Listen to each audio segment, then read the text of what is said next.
I'm Pat Mayo with your Week 1 DraftKings picks, the cheap receivers, because you're going to need to know the cheap receivers this week on the main slate. That's the 13 games on the early slate and late slate on Sunday combined together, the Millionaire Maker slate, because we want to pay up at running back. We want to pay up at other positions, and frankly, there's an awful lot of value at the receiver position. This is going to be a very common build this week, paying up for McCaffrey, Cook, Kamara, or Henry. 2 of those guys, maybe even 3 of them. You can actually make that work if you go dumpster diving at the other positions. But receiver, there's a ton of guys underneath $5,000. Even at $5,100 is probably where we could start.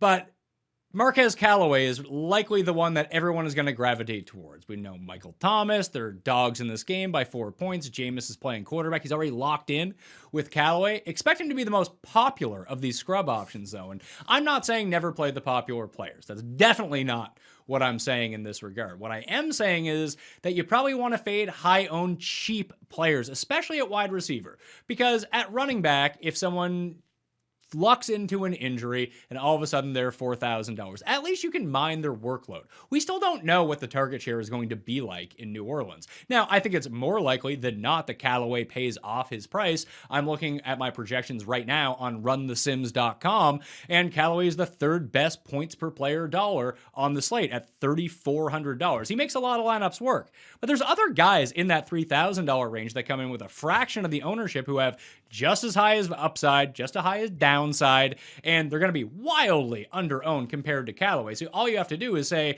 these guys outscore Callaway or Callaway busts, and you're way ahead of the field, and you can still have those expensive stacks or expensive running backs or tight ends in your lineup to go forward. So the guys that I'm primarily targeting on, number 1 is Marvin Jones. Yes, he's dealing with the AC joint in his shoulder, but it looks like he's going to be ready for week 1. He's $3,600 against the Texans. Now, you might think that he's 3rd on the receiving depth chart behind a banged-up DJ Chark and Laviska Shenault, but this is the same offensive coordinator now under Nick Saban, came over with Marvin Jones from Detroit. We always know his utilization in the red zone, and it's not a very good defense that they're going up against. So Marvin Jones could definitely pay off this price, especially in terms of ceiling, because that's the way we need to look at it. Because if your guys bust, you weren't going to win anyway. You need them to score the maximum amount of points possible. And if everyone from down in the $3,000 range, Marvin Jones, Marv, my guy, has the highest upside of all of them per dollar. Then going down a little bit, actually it's right at $3,600. No one wants anything to do with this Miami offense, but there is a really good situation unfolding for Jalen Waddle.